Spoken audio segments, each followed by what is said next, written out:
Okay, part 2 na tayo sa reaction video. So dito, tuloy natin yung mga ano.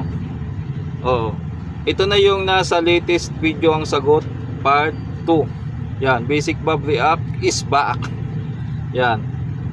Kuya Edwilis Toye, yan. Salamat sa tip, boss, yan. Rodrigo Blumentera Junior, pasensya na, hirap pang magbasa. Pero boss, hindi pwede sa Bluetooth lang gamitin. So ano ba yung tinatanong ni Kuya Rodrigo? Tatlong amplifier papatunogin ng sabay-sabay, walang mixer, walang EQ. Pwede yan. Kung Bluetooth lang gagamitin, pwede rin. Basta yung pinaka main source mo o yung pinaka lead ay may Bluetooth. Doon manggagaling yung Bluetooth. So pwede yan, Kuya Rodrigo. Ano ba? Invite ulit natin. Nasa latest video part. Nasa latest video ang sagot, part 2. Part 2 na, yan. Try natin kung magiging effective to. Wag sana kayo magalit, Kuya Rodrigo. Kung napunta ka dito dahil sa ano, shout out sa iyo. Okay, maraming salamat. Maraming salamat sa ano, pagpunta. Okay? Okay, si Ma'am Celine. Pag ang 220 na saksak sa 110, masisira po ba? So, possible po. Posible na masisira. So, anong isasagot natin diyan? May chance. May chance po. More details.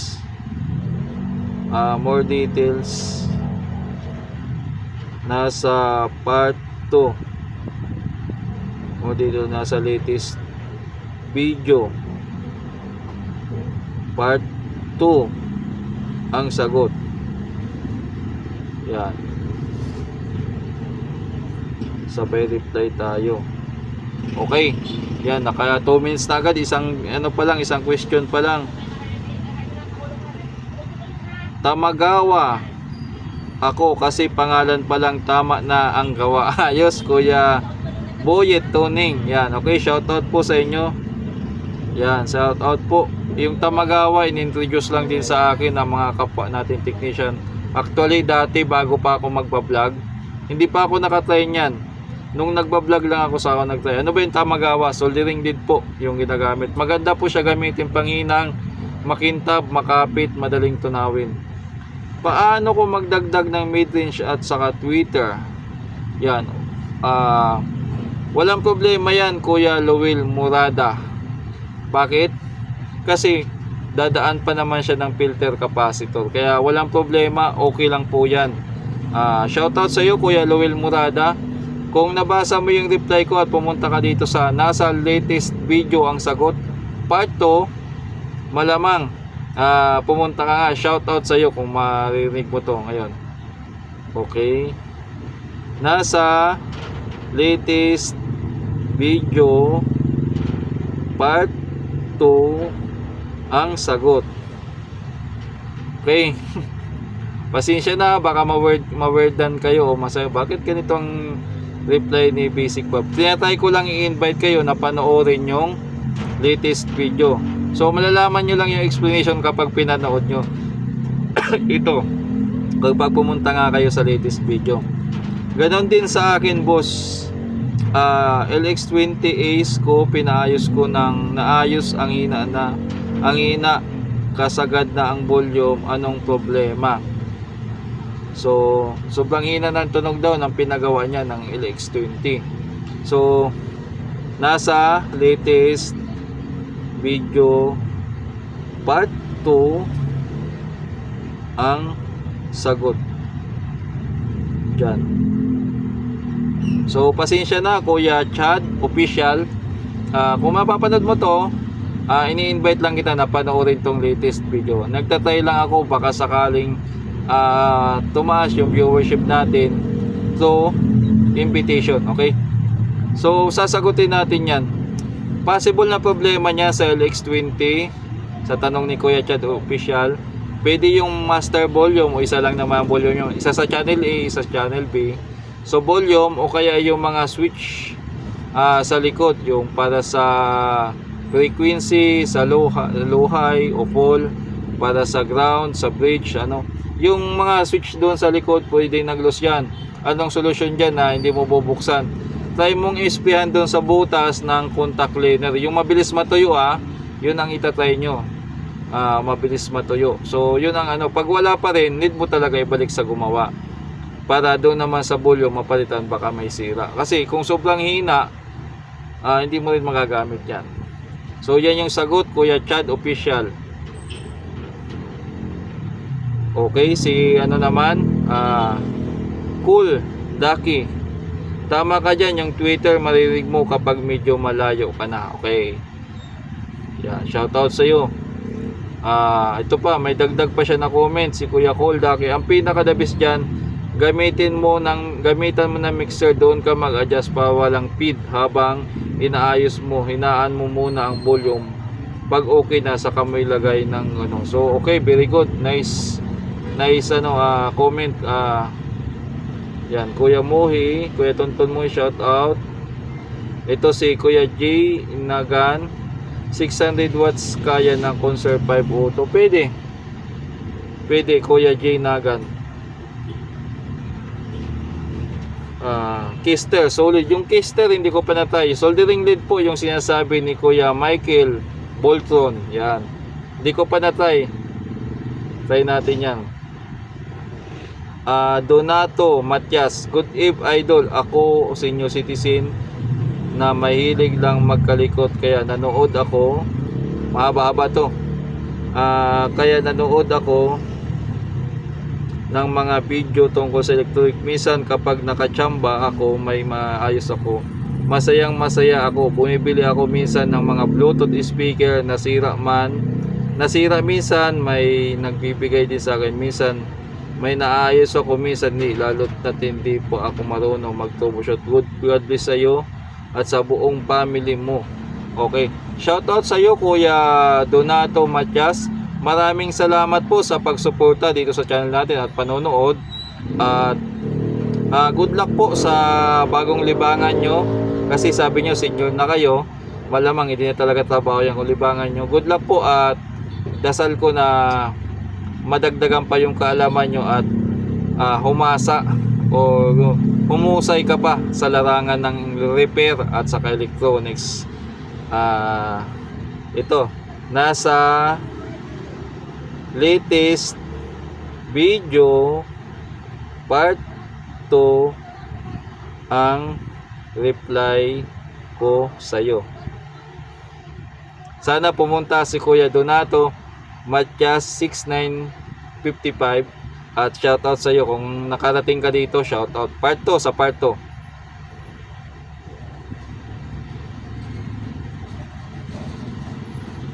Akong amplifier boss, dili mo gana ang relay pag malamig ang panahon. Sabi ni Kuya Eli Manaba. Yan. Kuya Eli Manaba, sigurado Bisaya to.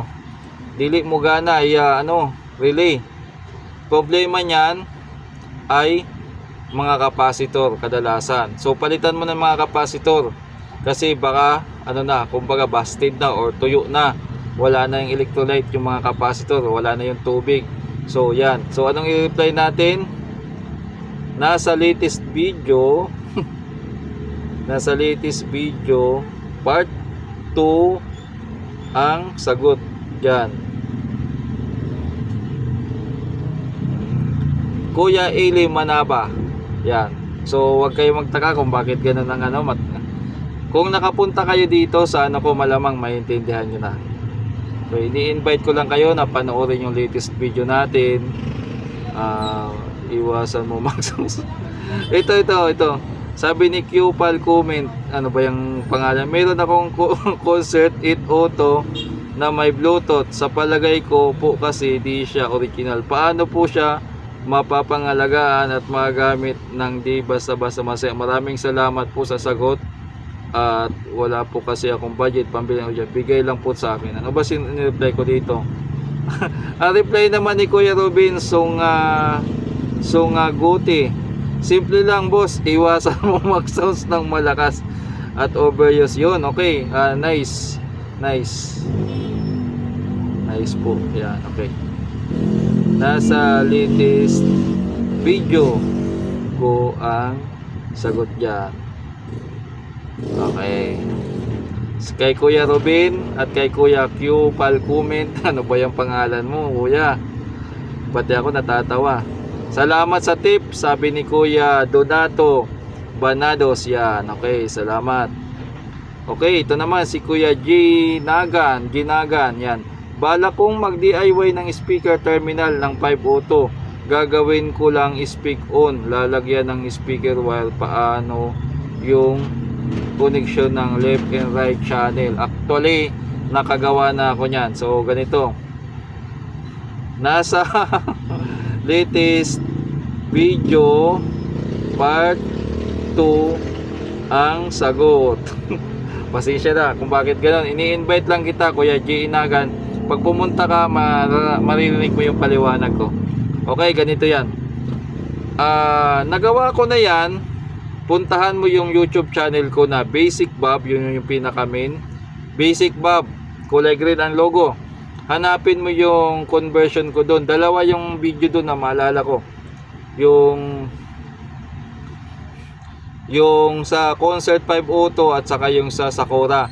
Ngayon, kung hindi mo mahanap, Kuya G Nagan, comment ka dito sa nasa latest video part 2 ang sagot. Yan. Comment ka na lang dito kung sakaling mapuntahan mo. Ipopost ko sa activity natin o sa community natin yung video mismo para ano. Okay? Kumplito, sagad uli. Sabi ni Kuya Pixing Review. Sa lahat ng channel ko na itong nandito. Maraming salamat Kuya Pixing Review. Isa kang tunay at isa kang loyal na taga-suporta sa mga kapwa mo technician. Maraming salamat Kuya Pixing Review. Yan. From Baybay City. Yan. Okay. Ano na? Sana tayo. O, tama po. May iba kasi pag open pa lang ng sirang appliances may label na yun. 1.5 pa. Grabe naman yun. 1.5 open pa lang. Sabi ni Kuya January. Okay. Normal lang naman talaga ang feedback basta kung malapit ang mic, lalo na kung mataas ang volume. Tama yung sabi ni Kuya SDC International. Yan. SDCC International siguro to. Shoutout sa iyo. Prince Perdiso. Sabi niya, Sir, good afternoon. Ano po ang maibigay sa apat na D12 na speaker ko po? Ilang watts ba na amplifier ang bilhin ko po para safe? Okay. So anong sasabihin natin dito kay Kuya Prince Perdiso?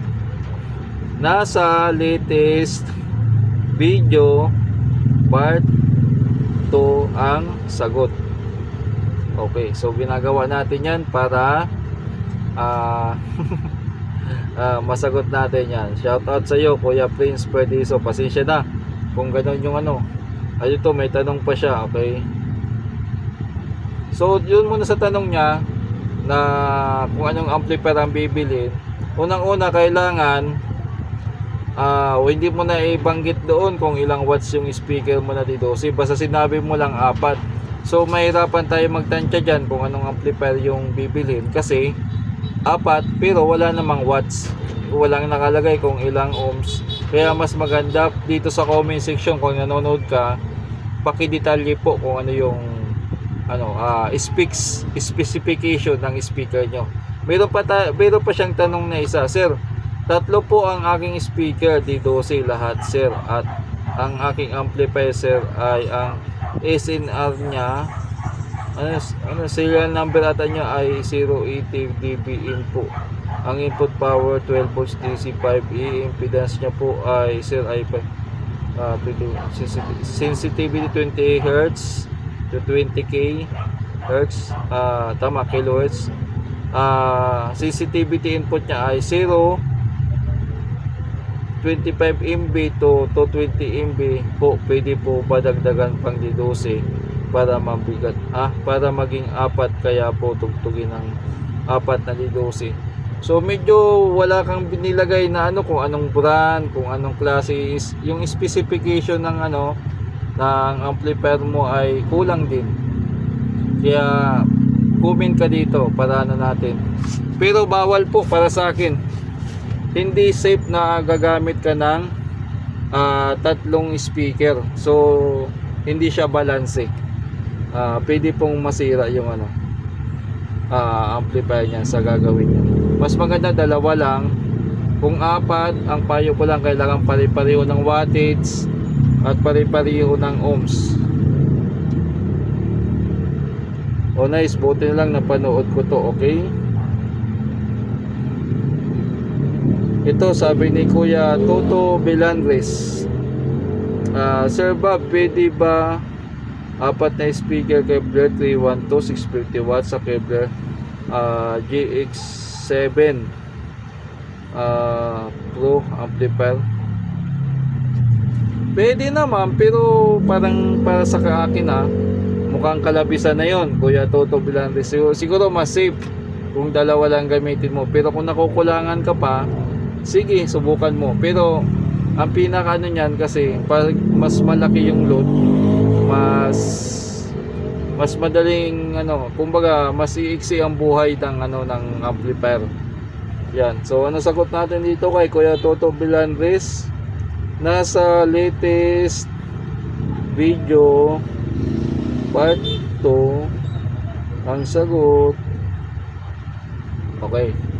So pinakamainam diyan, Kuya Toto, ay siguro mag-stick ka na lang sa 2. Kung medyo bitin ka pa sa sounds, magdagdag ka pa ng amplifier para mas mainam yon. Mas maganda performance ang tunog kapag 2 amplifier sa 4 na speaker. So tig-2 sila kada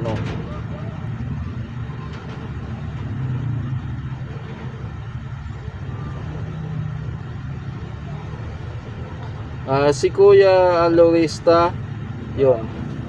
Sagutin natin to. Kung nagtatanong ng location, nasa latest video po part 2 ang sagot. Yan. So ibig sabihin i-invite natin, pero kung baka sabihin ni Kuya Rico ay malayo yung sagot natin, pasensya na po. Ini-invite ko lang kayo na manood dito sa latest video natin. So location ko ay Marikina, Tumana. Kung may papagawa kayo, PM nyo pa ako sa FB page ko. Doon tayo mag-uusap.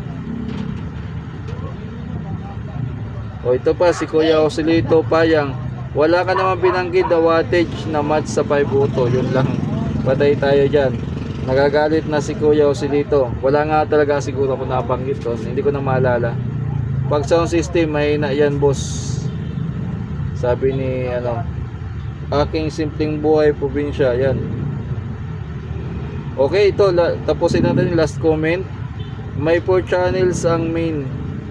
May 4 channels ang main ng 5 auto. Ang stereo ay 2 channels, left and right. Kapag mayroong speaker front, left and right, sabi ni Kuya Manolito Muñoz, left right and rear. Left right ay yung ipapaliwanag mo ay base sa power supply output, mag-base ka, kaya 5.1 ang 5 auto dahil 4 speakers. Nako, mali. Mali po. 2 channels lang ang 5 auto. Walang rear or front dyan.